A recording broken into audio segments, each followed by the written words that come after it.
A gente tratou de tecnologia da informação e da comunicação desde o momento em que ela começou a acelerar loucamente ali no começo do século XX, a se tornar uma master tecnologia e influenciar a vida de todo mundo, até agora em que chegou a graus nunca antes vistos. Quer dizer, tecnologia da informação e da comunicação domina o mundo, vamos dizer assim. Então a gente tratou disso, de tecnologia da informação e da comunicação. E aí a gente dividiu em 3 blocos. Um que ficou mais ou menos entre a década de 30 e a década de 60.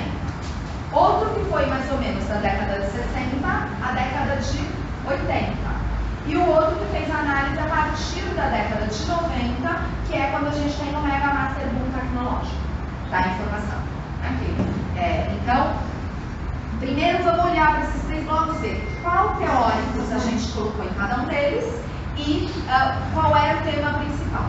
Então, o primeiro módulo, que a gente viu da mais ou menos da década de 30 até a década de 60, a gente escolheu a Escola de Frankfurt, que é um grupo de estudiosos que se debruçou sobre algumas questões específicas, que foi a teoria cultural e a indústria cultural.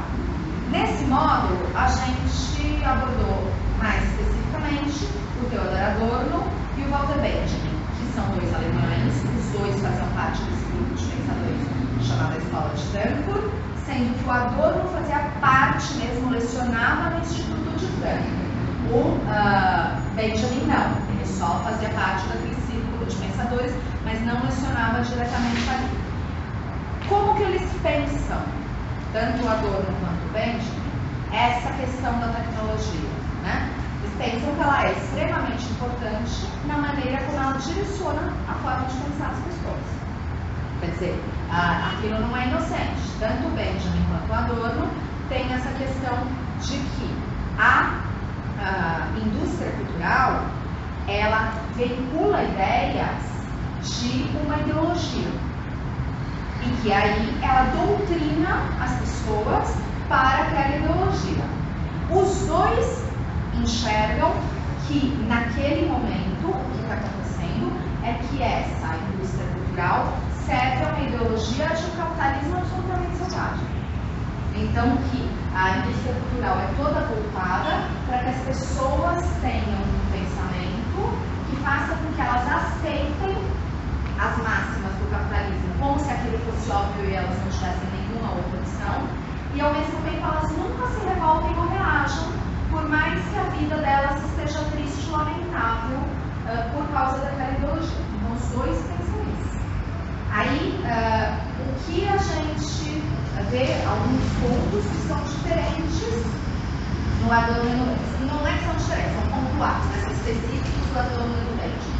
O Adorno vai pensar de uma forma mais negativa ainda do Benjamin, que essa indústria cultural ela é altamente conversa, que não existe opção para se ir a lugar, para se fugir dela, que ela realmente pega a pessoa ali no berço e é muito difícil, não tem como você ir no cinema, e aqui a gente está falando, lembrando, primeira metade do século XX. Então, ele não enxerga muita saída. Ele fala que a indústria cultural ela não é usada para fins bons, né?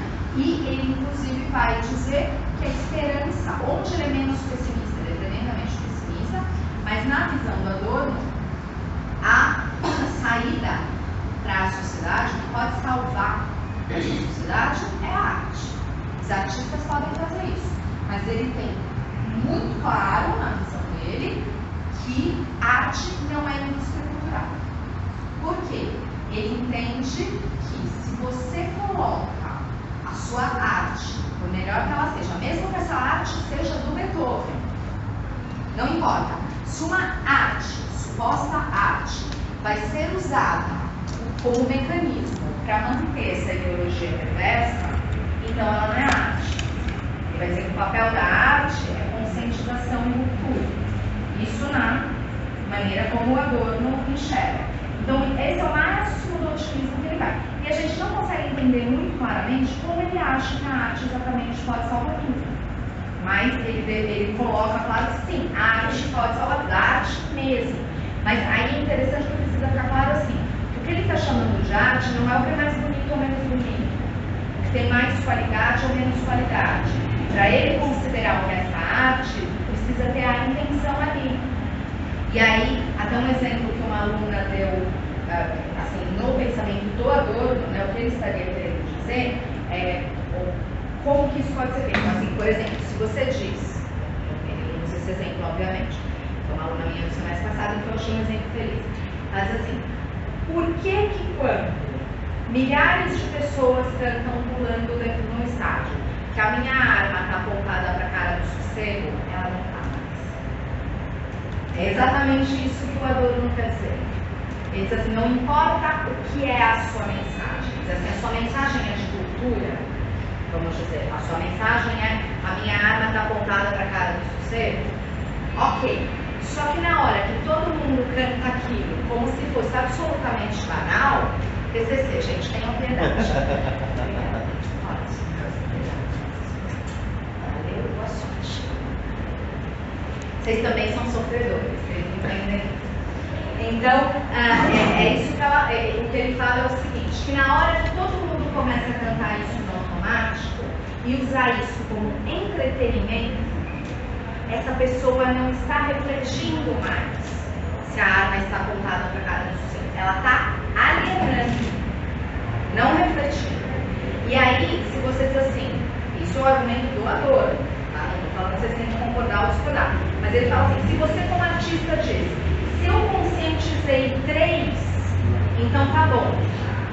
O contra-argumento deles, né, desse pensamento da escola de Frankfurt, não, querido, se você conscientizou 3 e alienou 3.000, não tá bom não.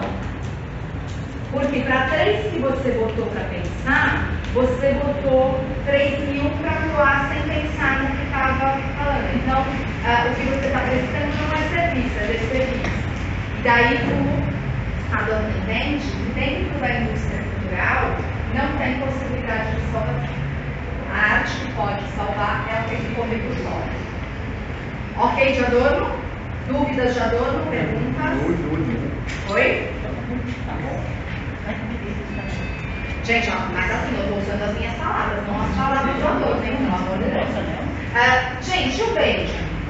O Benjamin não é que ele não compartilha dessas ideias. Ele entende assim também. Mas ele abre outras discussões. Né? A primeira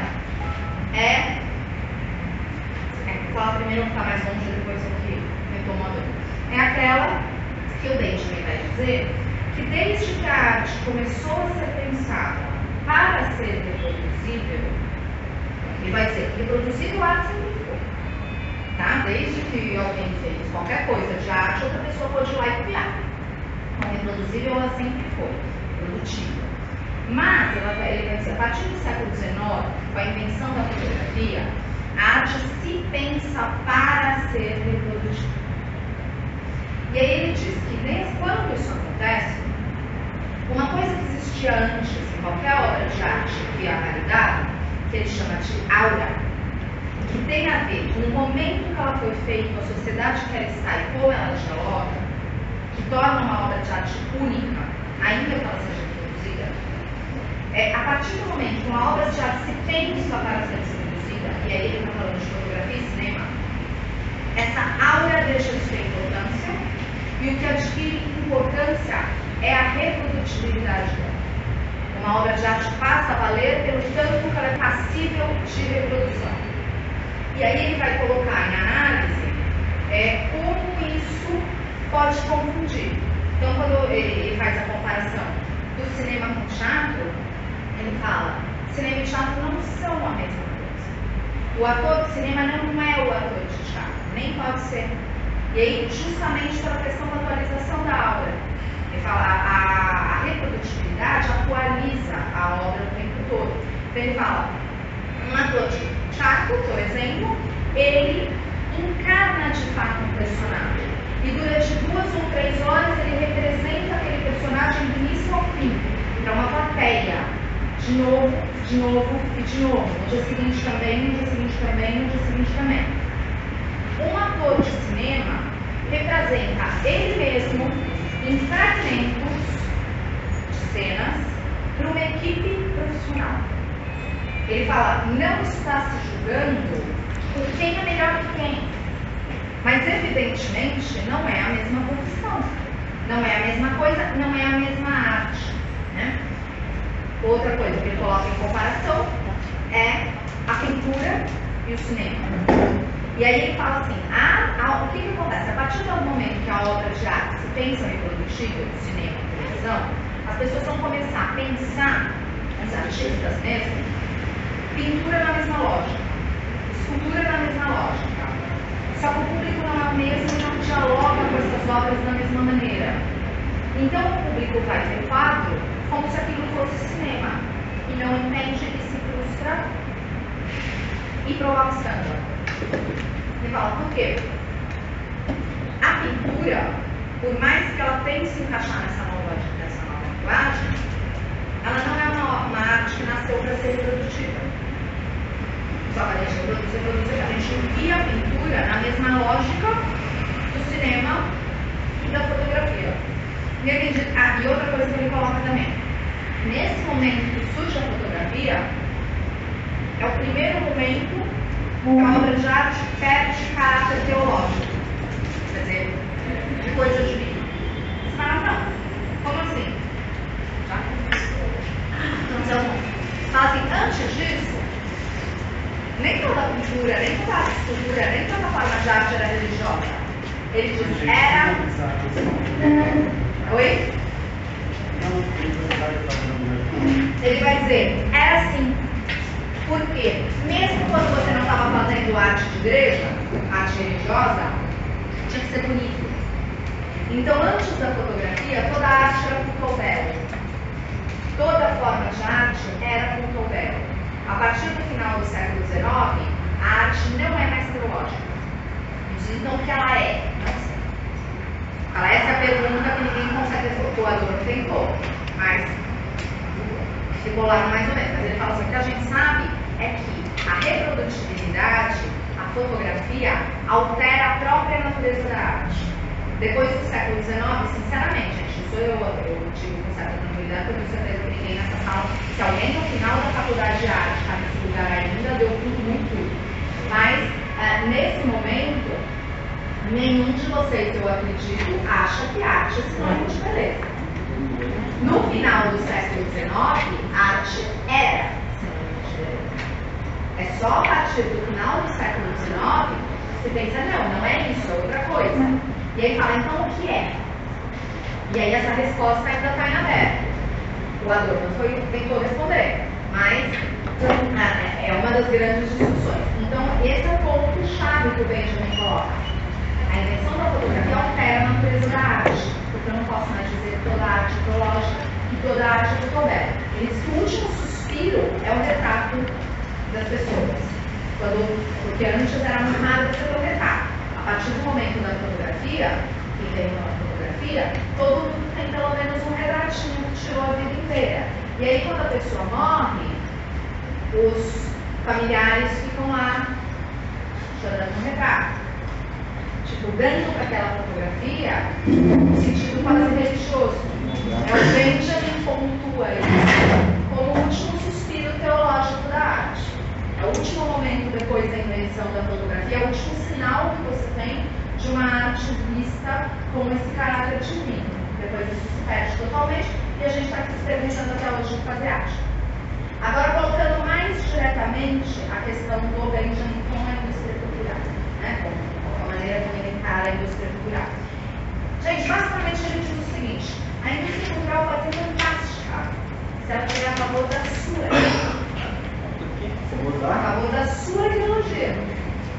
Então ele vai dizer assim, ele é um cara socialista, né? Eles são todos neomarxistas, mas branca, e ele vai dizer assim, se a indústria cultural estivesse a favor de libertar as massas, de que as pessoas tivessem pensamento político, de conscientizá-las, de fazê-las entender que elas não devem ser usadas, que elas não devem ser manipuladas, isso seria absolutamente fantástico.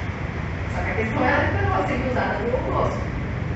Então ele não acha que ela é uma desgraça completa, como o Adorno fala. Ela fala, ela podia ser maravilhosa, se ela estivesse na minha mão. Não na mão do meu inimigo, vamos dizer assim.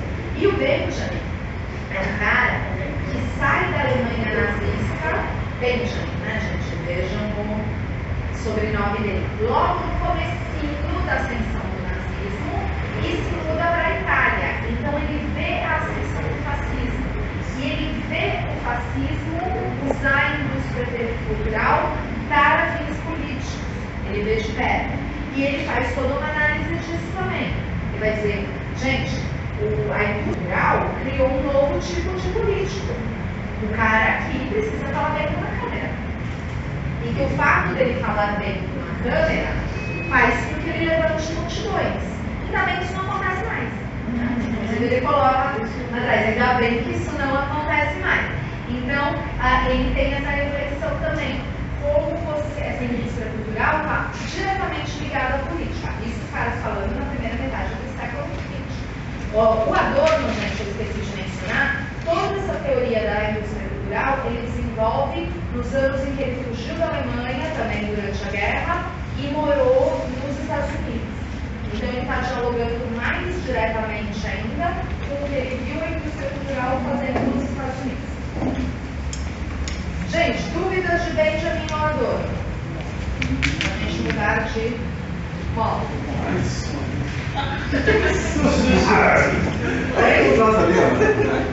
Eu perdi o capítulo. Pelo amor de Deus, revisa aí que tem que revisar esse negócio todo. Eu estou sofrendo tanto de ter que trabalhar amanhã que eu estou previsinha. Próximo 680. Gente, aliás, eu recomendo, dentro de toda essa reflexão, nada contra fazer economia, como trabalhar no sábado. Juro por Deus, a melhor coisa é você juntar dinheiro. Porque quando você não trabalha no sábado, você faz a conta do seu salário. Eu ganho quanto custa esse sapato. É mais ou menos assim. Quando você trabalha no sábado, você começa a pensar de outro jeito. É assim, quantas horas de sábado vale esse sapato? Aí você, não. Quantas horas de sábado vale esse McDonald's?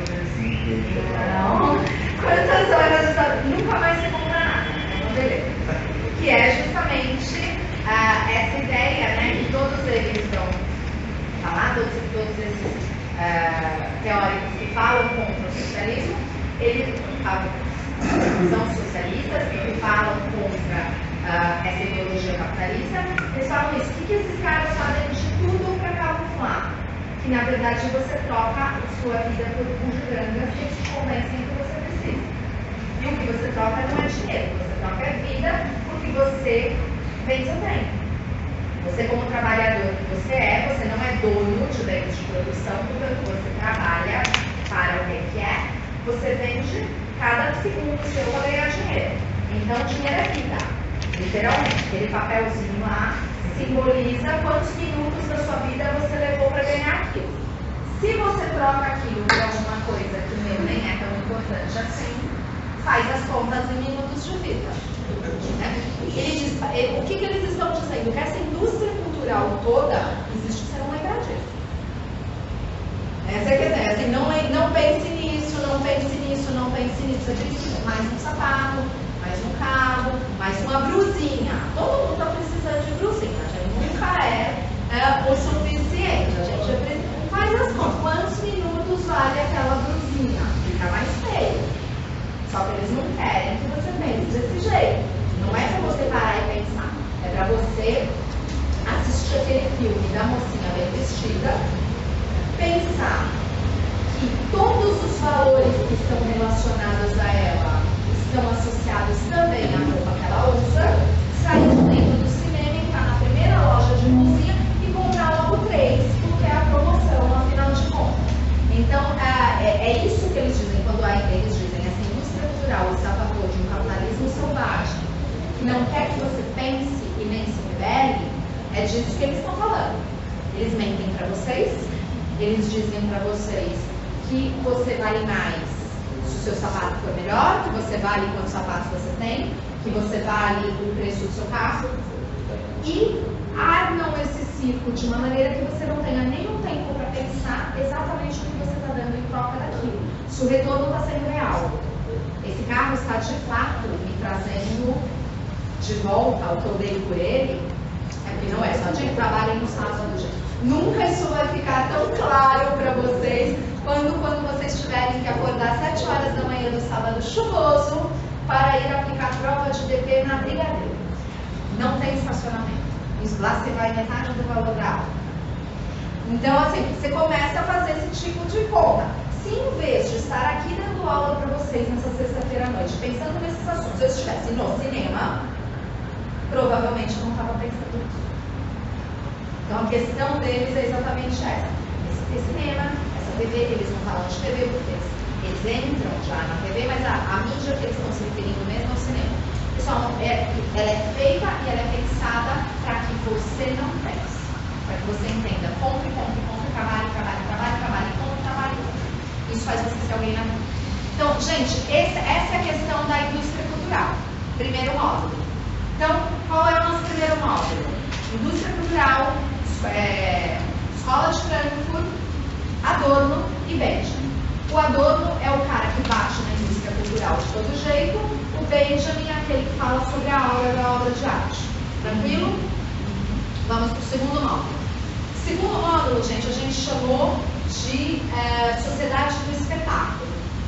E abordou ele pega a segunda metade do século XX, né, esse módulo, e os dois pensadores que a gente abordou foi o Marshall McLuhan, que não tem nada de socialista nem de pensamento socialista, e o Guy Debord, que é um situacionista, ou seja, um cara que é um socialista considerado radical pelo Adorno, como se o Adorno fosse alguém muito moderado. Eles têm pensamentos que não tem nada a ver um com o outro, que a gente abordou, mas por que a gente colocou os dois num módulo chamado Sociedade do Espetáculo? Porque os dois, de uma maneira ou de outra, vão dizer como funciona essa sociedade em que, na verdade, a gente está representando. Em que nós não somos nós mesmos, nós somos alguma outra coisa. Então, o Guy Debord, o livro dele é justamente Sociedade do Espetáculo, e ele vai dizer que a gente está aqui representando um papel. E resumindo toda a ideia do Guy Debord, é o seguinte, ele vai dizer, nesse mundo que nós vivemos, nesse showzão que nós damos o tempo todo, e nós representamos o tempo todo, no momento que nós acordamos, no momento que nós vamos dormir, e ele diz, toda a sociedade representa. Essa representação, gente, se a gente voltar lá no Freud, a gente vai ver que ele vai dizer que é a base da sociedade. Por favor, representa aí. Porque não dá para todo mundo ficar fazendo o que quer. A professora vai tomar um cafezinho quando volta, o segurança está na sala que a galera se pegou. Não é assim que a sociedade funciona. Né? O professor Evandro estava contando um caso do Luciano Pato, que ele tem um conhecido que tem um filho meio nóia, que foi fazer um BO na delegacia porque o menino roubou a namorada dele. Gente, não é assim que a vida funciona, entendeu? A gente tem que se reprimir um pouquinho, né? Tipo, então o teatrão, ele faz parte. O que o Guy Debord está criticando é que o teatrão foi muito longe. As pessoas estão piradas no teatro e estão tendo uma porcaria de vida por causa disso e não estão refletindo sobre a porcaria de vida que elas têm. Ou seja, estão alienadas. E aí, a máxima desse teatrão vai ser o seguinte: eu vou falar assim, a gente vive num mundo em que ter é mais importante que ser. Ou seja, aquilo que eu tenho para mostrar quem eu sou, quantos sapatos eu tenho, significa mais do que a pessoa que eu sou. Lógico, para qualquer até desumana. Mas assim, tirando o fato de eu ser desumana, o fato de eu ter sapatos me redime. Eu posso tratar as pessoas como se elas não fossem seres humanos, porque afinal de contas eu tenho um monte de sapato. Eu vou dizer que é mais ou menos isso, né? Aquilo que você tem é mais importante do que aquilo que você é. Né? E daí, o acréscimo que é mais louco que isso também, a continuação dessa frase dele. Parecer é mais importante que ter. Então, o importante, ele vai dizer, nessa sociedade que a gente vive, gente, ele está falando na segunda metade do século XX, ele não está vendo esse. Ele vai dizer, o importante nessa sociedade que nós vivemos é todo mundo pensar que você tem muito. Gente, pensa que louco. É mais importante ter do que ser. E é mais importante parecer do que ter. Mesmo que você não tenha, o importante, não importa se eu estou comendo sopa a semana inteira desde que eu tenha comprado aquele sapato. O importante é vocês olharem e dizerem, essa roupa foi mal cara. Não importa se eu estou vivendo mal para isso. Vocês não estão sabendo que eu estou vivendo mal para isso. Então, ele vai dizer que isso é um chakrão que está levado meio às últimas consequências. E aí ele vai dizendo de várias coisas que acontecem na vida das pessoas, da maneira como a gente se comporta, da maneira como a gente vive, em que o tempo todo a gente está levando, não é simplesmente um chakra social que permite que a gente não se coma vivo. Então, aquela história. Gente, essa semana eu dei uma espinafrada numa aluna, daquelas que o povo fica duvidando que fui eu, sabe? De vez em quando eu tenho uns momentos ali nessa banda que, tipo, a professora Roberta é desumana. Mas porque ela chegou no meio da aula e disse assim, na frente de todos os alunos, ela disse, acho essa aula uma bosta. Eu falei, cara, não é assim. A gente vive numa sociedade que ela tem o direito de achar que a aula é uma bosta? Totalmente. Mas ela não pode chegar no meio da minha aula, no meio dos meus alunos, como se não existisse porcaria de hierarquia nenhuma, e dizer, essa aula é uma bosta. Ela tem que fingir? Tem. Ela tem que fingir no mínimo que ela tem educação. Você pode chegar para todo mundo, não tem coisa mais desagradável do que, não gostei do seu cabelo. Alguém te perguntou alguma coisa? Fica quieto, tipo, um teatro comigo. Gostei da bunda dessa menina, vou meter a mão. Gente, não existe isso. Um teatrinho mínimo, uma depressãozinha básica, rola em qualquer nível. Não é disso que o Guy Debord está falando. O que o Guy Debord está falando é, cara, vocês estão ficando loucos. Literalmente, olha a vida porcaria que vocês estão tendo para fingir que vocês têm uma vida legal, para as pessoas pensarem que vocês valem alguma coisa. Porque já começa com um pensamento viciado assim, você acha que você vale o que você tem. Então, se você não tem, você precisa fingir que tem para os outros pensarem que você vale alguma coisa que você não vale. É completamente louco. É isso que ele está falando. Gente, nós piramos. Literalmente. E nós piramos e tem uma indústria cultural que faz tudo para que a gente não pense nisso. Para que a gente não reflita sobre isso, para que a gente não enxergue isso. Então, na sexta-feira à noite, nós vamos ao cinema. Nisso, ele retomou a dona. Aliás, não sei porque a dona detestava tanto ele, porque ele fala muita coisa que a dona falou também. Ele vai dizer o seguinte, ele não vai falar isso, ele está falando sou eu, essa é a ideia dele, tá? Mas é que já aconteceu muito comigo. Em mesa de barzinho, não se fala sério. Se fala sério quando? Quando você está apertando parafuso? Porque aí você reflete, no momento do meu lazer, não.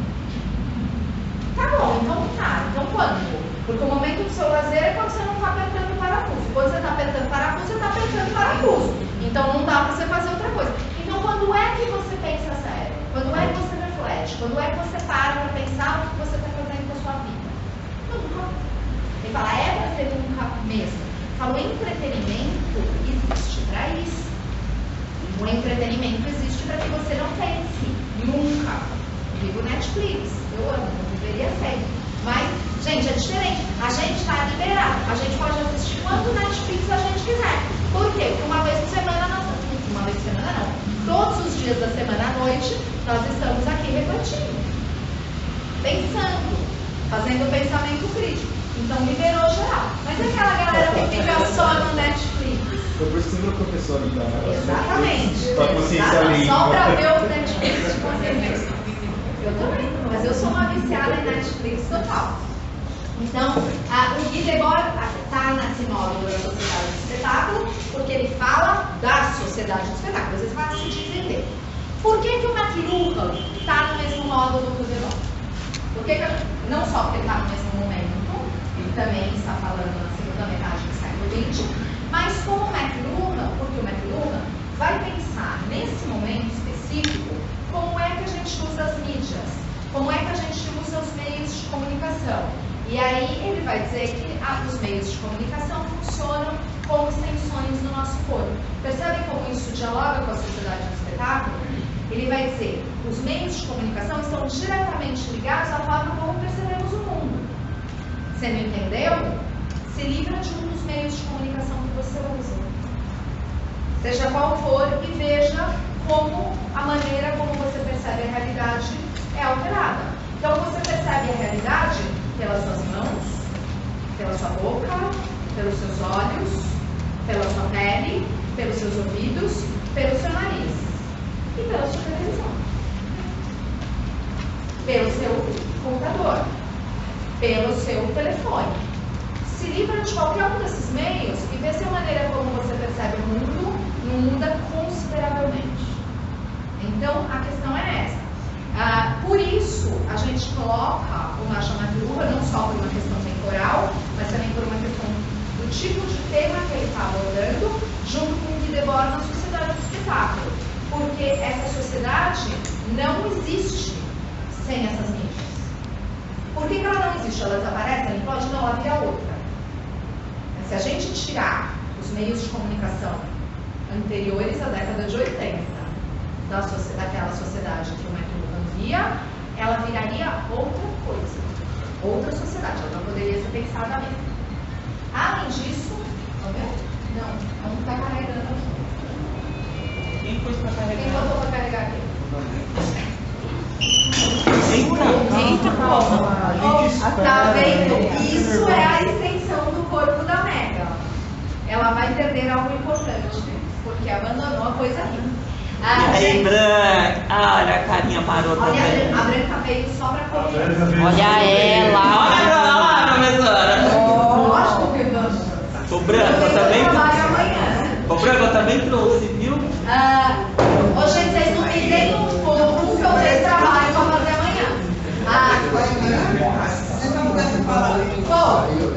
Então, a gente tem, além disso, o McLuhan tem aquela outra abordagem dos meios de comunicação, de dividir os meios de comunicação e as sociedades e como é que fala? A sociedade, o meio de comunicação e as mensagens em frios e quentes, e entender que existe uma temperatura ideal, temperando os três, quente pero no mucho, né? Quente mas não fervendo, para que a sua mensagem seja o melhor aproveitada possível, né? E por isso, por causa dessas contas bem loucas que ele faz, que os publicitários de todos os tempos idolatram o cara, né? Porque ele faz essas propostas de como é que você consegue atingir mais gente com a mesma mensagem. Então, isso ele vai dizer, a ideia do McLuhan, o meio é a mensagem, é o seguinte: quando você coloca a mesma mensagem em meios de comunicação diferentes,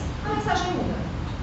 A mensagem que você recebe diretamente de alguém falando não é a mesma que você recebe na televisão, não é a mesma que você recebe no telefone, não é a mesma que você recebe no rádio, não é a mesma que você recebe no cinema. Cada vez que você usa o meio, a mensagem muda. Por isso que esse meio é a mensagem, né? Quer dizer, não é nem que o meio influencia, o meio é. Então, dependendo do que você quer, escolha o meio que você vai usar para dar o mesmo recado. E daí ele faz...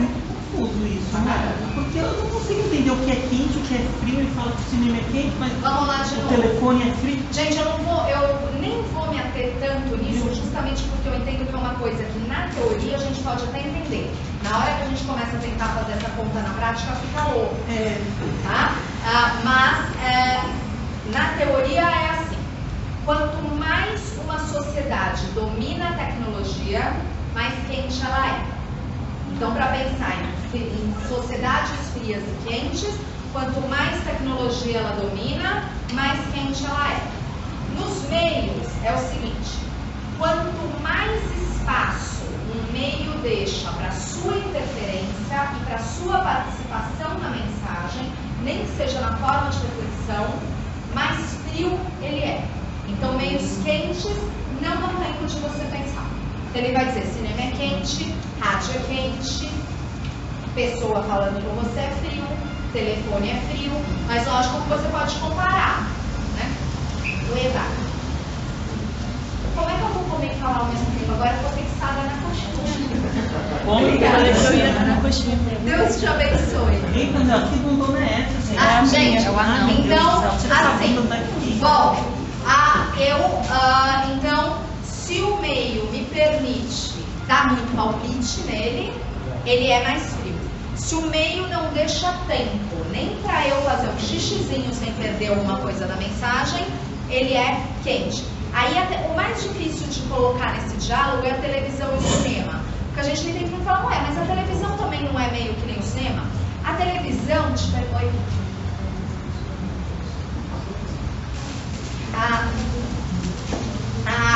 como é que fala? A televisão te deixa um espaço de interferência muito considerável.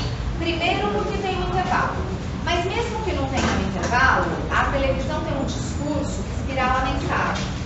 E aí eu não estou falando de filme na televisão.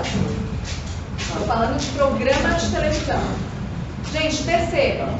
Aliás, sempre acontece isso. Eu fico 20 dias sem assistir o raio da novela. Quando eu assisto, está no mesmo lugar. Eu entendo tudo. É bem assim. Você pode pegar o final da novela e assistir dali inteirinho. Agora, sai no meio do filme no cinema 5 minutinhos e vê o que acontece. Você perde tudo. No rádio também. Porque a mensagem no rádio, ela é muito mais rápida. É que eu estou falando de meios de comunicação, gente, que para vocês já são praticamente obsoletos. Não são os meios que vocês usam, mas o mestre Lula está discutindo sobre esses, né? Que não dá tempo da pessoa refletir e tal. Então, quente é quando a pessoa tá ali, ó. O quente é bombado, mas, por exemplo, ele considera livro quente. A mensagem escrita, quente. Porque não tem como você parar. Porque o cara não para. Você tá ali. Você pode parar de ler, mas o discurso ali não para e ele não retoma. Exato. Pense em livros que você está lendo. O cara, é muito raro você ler um livro que faz assim, então como eu tinha dito 2 parágrafos atrás, retomei. Agora pense em eu falando. Toda hora eu retomo. O discurso falado espirala, ele volta e pega de novo. A oratória é espiralada. Então ela é fria. A escrita é quente. Né? Então, prende atenção também. Mas o que o McLuhan vai falar também? E a mensagem é mais fácil de entender. Mensagem quente é a mensagem que bomba. A mensagem fria é aquela mensagem que ninguém dá mínima. Ninguém dá mínima. Sendo que a mensagem esfria sempre. Né? A partir do momento que a mensagem vai ser jogada, o resfriamento dela vai ser progressivo. E aí ele diz o seguinte, daí você pensa, então a fórmula do sucesso é mensagem o mais quente possível, no meio o mais quente possível, na sociedade o mais quente possível. Aí eu atinjo um grau ótimo. Ele diz, não, se tiver muito quente, as pessoas param de assimilar. Elas param de prestar atenção. Se a mensagem for muito quente, a sociedade muito quente e o meio muito quente, você precisa resfriar, senão você vai perder a mensagem.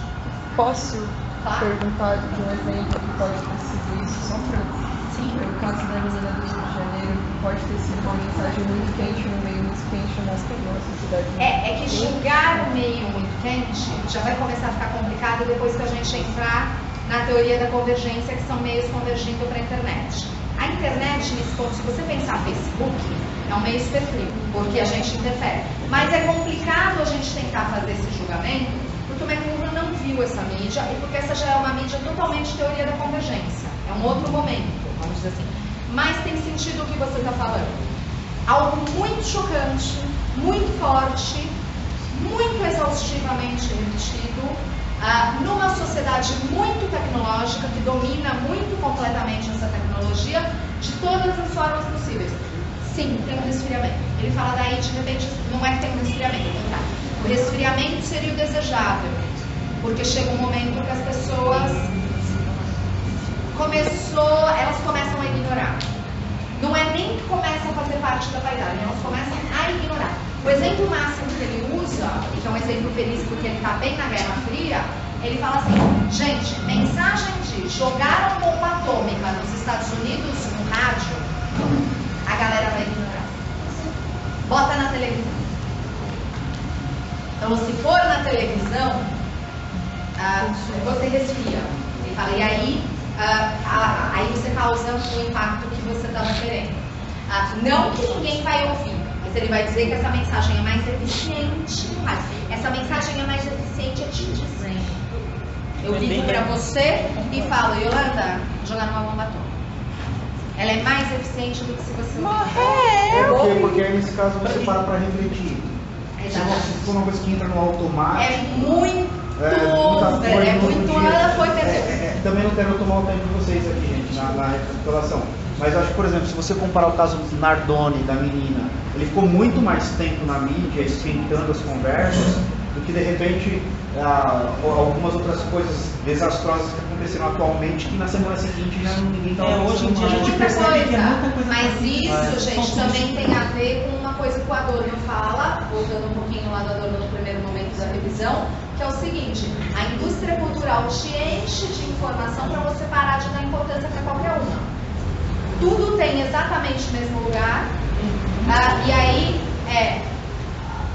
um monte de coisa, e no dia seguinte mais coisa, daí aquilo que causou comoção há 5 minutos já era. Vão te jogar outra informação importante um segundo depois, e outra depois, e depois todo mundo já esqueceu tudo, e ninguém quer pensar no que já passou, porque eu estou no meu momento de entretenimento e para de ficar desenterrando o cachorro morto. É assim. Eu estava lembrando esses dias daquelas pessoas que tinham trocado foto com o seu guarda-ali, não sei o quê, aí depois veio não sei o quê, e depois foi vindo, aí tem foto de Então você é absolutamente os vetores do honesta. Facebook Se eu tivesse que falar de mudar, bate-pronto todas as causas que eu já mudei minha foto para apoiar no Facebook, eu não sei se eu lembrava todas, não.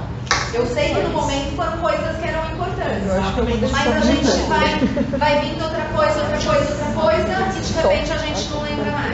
Né? As pessoas são muito. Não são as pessoas.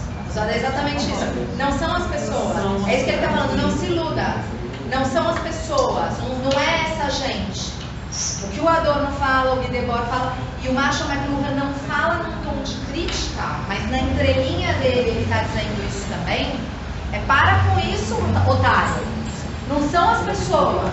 Esse esquema está muito bem montado para funcionar desse jeito. É a indústria cultural. Ela faz isso de uma maneira extremamente pensada. E isso é a acusação deles, isso não é ingênuo. Ele falou, Bobo Alegre, se você acha que isso é ingênuo, realmente você acredita em Papai Noel. Isso é muito, muito bem pensado. Ok, de teoria de sociedade do espetáculo. Entenderam porque dois caras que pensam tão diferentes estão no mesmo módulo na sociedade do espetáculo? Qual é o nosso terceiro módulo? O módulo Teoria da Convergência. E aí a gente tem os dois teóricos que são o Henry Jenkins e o Manuel Castells, que refletem sobre o nosso momento atual. Eles começam a pensar a partir da década de 70, onde eles dizem que nasceu essa mega tecnologia master com a qual nós convivemos hoje. E mais forte ainda a partir da década de 90, que foi quando ela caiu na roda. Quer dizer, essa tecnologia surgiu na década de 70, mas ela explodiu na década de 90. E agora ela mudou a nossa vida. Então, o Jenkins e o Castells pensam sobre essa convergência de todos os meios de comunicação para uma rede global, para uma rede mesmo, e para a internet, objetivamente para a internet. Então, por que é complicado a gente pensar o nosso celular? Não é complicado, a gente pensa, mas por que não dá para fechar totalmente? Pensar o nosso celular, o nosso iPhone, o nosso iPad, o nosso computador, a nossa internet, o nosso Facebook, nos modelos que o McLuhan fez. Porque, na verdade, eles não são um meio de comunicação. Seu celular é um telefone? Ele é uma televisão? Ele é cinema?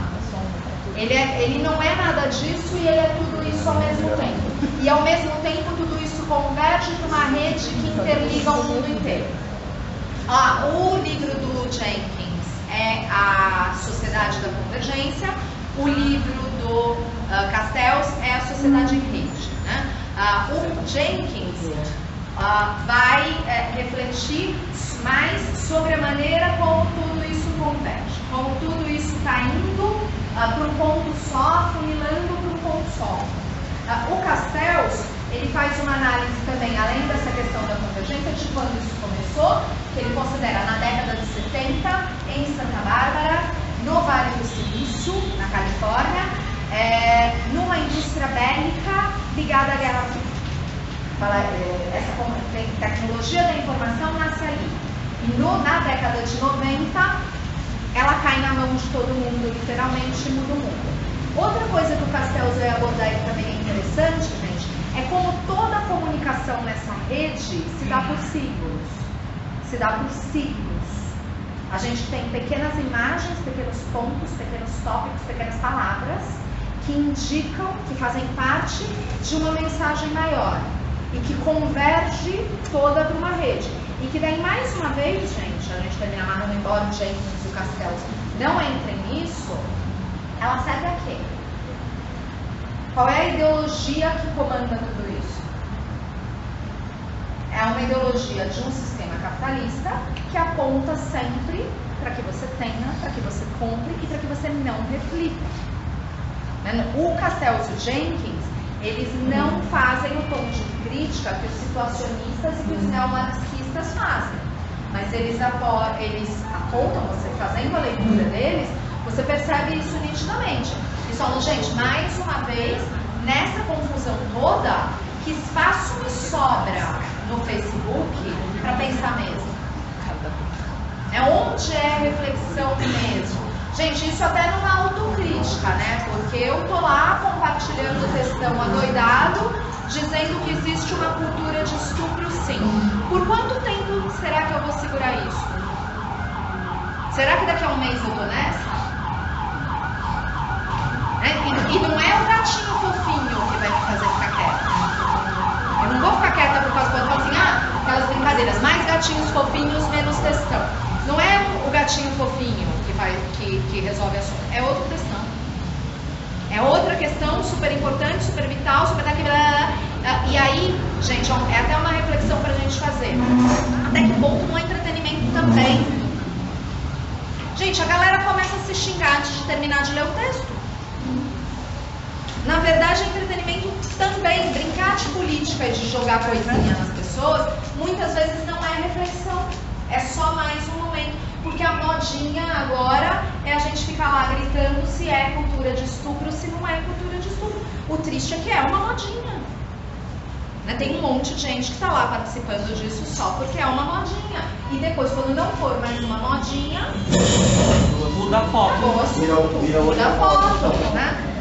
Então, gente, outra... Oi? O importante é fazer parte do espetáculo. Perceba uma coisa importante que a Mega falou agora. A gente dividiu o curso em 3 módulos, 6 autores, mas eles se conversam diretamente o tempo todo. Não são totalmente isolados. A gente fecha o círculo, todos eles estão falando da mesma coisa. Que coisa é essa? Como é que uma indústria da tecnologia e da informação está diretamente ligada à nossa forma de se comportar e de refletir ou não refletir? E aí vem aquela coisa do Kranzberg, né? Aquela proposição do Kranzberg que o Castells cita e que eu já falei para vocês que é muito importante. Gente, quem não prestar atenção nessa porcaria não está sendo muito inteligente, porque eu já falei umas 12 vezes que isso é importante. Então, vocês estão ouvindo? Isso é importante. Nessa parte, que é essa frase do Kranzberg: a tecnologia não é boa, não é ruim e não é neutra. Então, o que ele está querendo dizer? Em si, ela não é boa nem ruim. Lembrem do Benjamin. Se tiver na minha mão, é da hora. Se estiver fazendo como serviço, e não é ruim também em si. Então, eu não posso dizer que ela não é sempre boa, porque ela está estragando o mundo e a gente tem vidas miseráveis por causa dela, mas ela não é ruim em si, porque ela poderia estar sendo usada para fazer coisas boas. E também acontecem coisas boas com elas, gente. Eu acho, eu quero crer, afinal de contas, puxa vida, que alguém olhou lá meus textão, né? Nenhum é meu, mas lá nos textão que eu compartilhei, e entendeu mais ou menos, pelo menos, o que significa a cultura do estupro, de repente, sei lá, né? Então, de repente, até é bom. Meio de pensar, eu tava pensando nisso agora, tipo, pode ser que daqui a pouco, tá, quem esteja não tá pensando mais, mas pelo menos teve um momento de fazer a pessoa refletir sobre isso, e não que a pessoa precisa ficar ali o tempo todo, mas a pessoa tem essa consciência. Então, é um uso que antes não tinha. É exatamente o que o Benjamin diz. É um uso que se faz dessa tecnologia que dá a ela um caráter de ser boa e ser ruim. Então, ela é neutra? Não é. Porque não existe. Como ela seria neutra? Gente, o que é neutro? Aliás, hoje eu li uma frase que eu achei interessante, mas não é isso que eu quero dizer. Eu quero só falar da frase porque eu achei ela legal. Quando você diz que é neutro, você escolheu o lado mais forte. Eu achei essa frase tão legal. Quando você diz que é neutro, você escolheu o lado mais forte. Não é? Porque pensa bem, objetivamente o que acontece é isso. Se você é neutro, você apoia a situação. Mas se você não se revela para ela, você é a favor. Então, mas não é isso, só porque eu lembrei da palavra neutro. Neutro, na verdade, gente, não é escolher o mais forte. Neutro é aquilo que tanto faz. Neutro é aquilo que não muda. Vou de azul ou de amarelo? Tipo, vem de batom ou sem batom? Então, automaticamente você se posiciona. Então, neutro é aquilo. Eu dizer, gente, presta atenção, última coisa de todas, e gente, eu tô quase dizendo pra vocês, não disse ainda, mas estou quase dizendo que essa é uma questão da prova. Sério? Pois é, assim, neutro, gente, faça o favor de não repetir, tá? Eu vou realmente ficar com raiva de quem for reprovado no sexto semestre, tá? Isso vai ser muito irritante. Gente, o neutro, e numa matéria que está saindo do curso, é só que falta, para fazer eu vir mais um sábado aqui. Então, pensando pra fazer, esse é um dinheiro que eu estou jogando fora, metade dele já vai pagar o estacionamento. Gente, é o seguinte, por que não é neutro? Porque se fosse neutro, tanto faz se está aqui ou não. Sabe aquele seu coleguinha neutro? Aquele coleguinha que vem e você tem raiva não é neutro, né? Eu contei umas mentiras outro dia, sabe? Eu falei lá pra pessoa que eu contei pra Mega que eu não dava mínima pra ela. Mas ela me... Então você não... Quem irrita não é neutro. Exatamente. Quem é neutro, tanto faz. Tipo, quem é neutro, você não xinga. Quem é neutro, você não se dá o trabalho de mandar atenção. Quem irrita não é neutro. Então, assim, por que a tecnologia não é neutra? Porque se eu dissesse que a tecnologia é neutra, eu estaria dizendo que tanto faz como tanto fez ela no mundo. E o tempo todo o que a gente viu, que essas tecnologias, elas mudaram o mundo. Elas mudaram a maneira, profundamente, a maneira como as pessoas vivem. Então, o Krensberg, ele não está falando de tecnologia da informação. Gente, aliás, aproveitando o ensejo, já que a gente já chutou o pau da barraca, na prova eu tô, tá? Eu tô falando de tecnologia da informação. Então, vocês vão falar de tecnologia da informação. Ninguém vai falar do balde no poço, a não ser que fale também de tecnologia da informação. Mas o Krensberg não diz isso. O Krensberg está falando de tecnologia geral. Então, ele está dizendo o seguinte, ele não diz isso, o exemplo é meu, mas para ter uma ideia. Cara, não fala que fósforo e pederneira é a mesma coisa, porque o mundo mudou antes do fósforo e depois do fósforo. Então, o fósforo não é neutro. Se você acha que o fósforo é neutro, tente viver sem ele. A não ser que o seu fogão seja elétrico. Né? Gente, faz sem fósforo e sem o fogão elétrico. Meu fogão é elétrico. Quando acaba a luz, eu mato por um fósforo. Aliás, ontem, queimou a última lâmpada da casa. A última, já A última lâmpada de todos os lugares, né? Tudo pra não ir comprar a lâmpada. Ué, vive sem lâmpada. Lógico.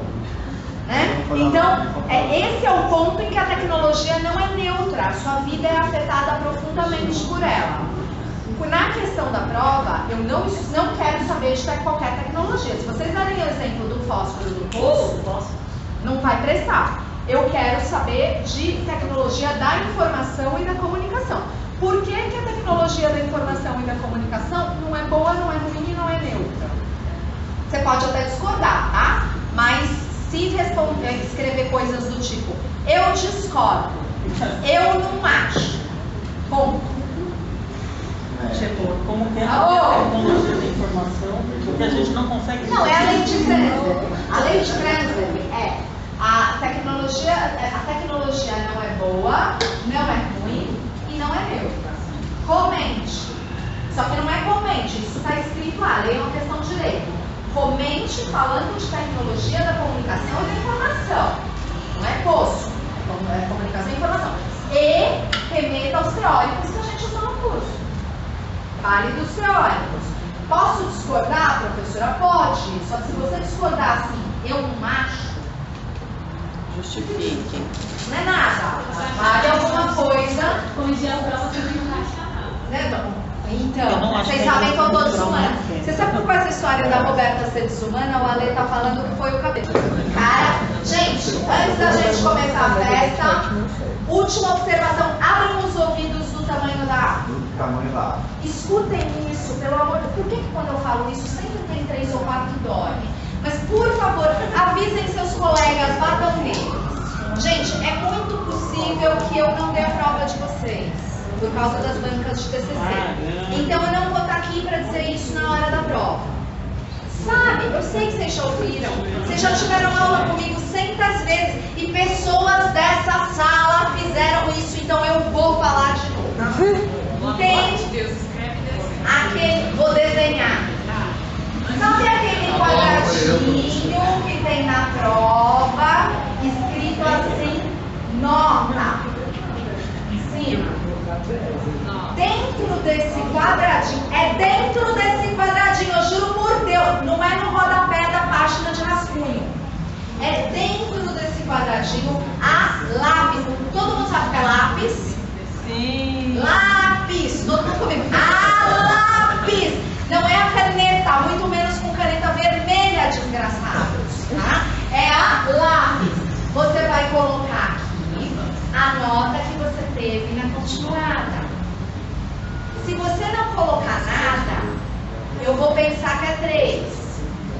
Se você colocar errado, eu não vou saber de quantos pontos na prova você precisa para passar. E aí, miserável, se eu deixar você por meio ponto, eu não vou poder fazer mais nada depois. Então, vamos lá. Lá, eu tô com medo de escrever um número aqui. Porque eu escrevo, se eu escrever aqui 1,5, as pessoas vão anotar no e-mail. Então, assim, gente, por favor, dentro desse maldito quadradinho, a lápis, e também não é a lápis, assim como se você estivesse gravando a caverna de Altamira.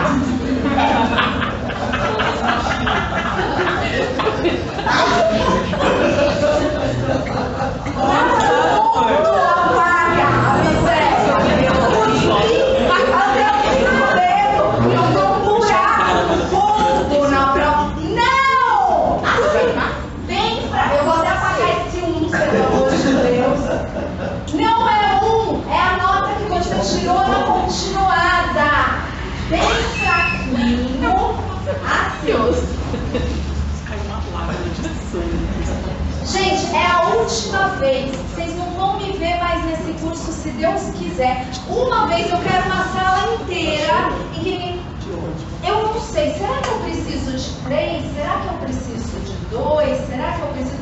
Vou botar o máximo possível. Quanto que você tirou na última?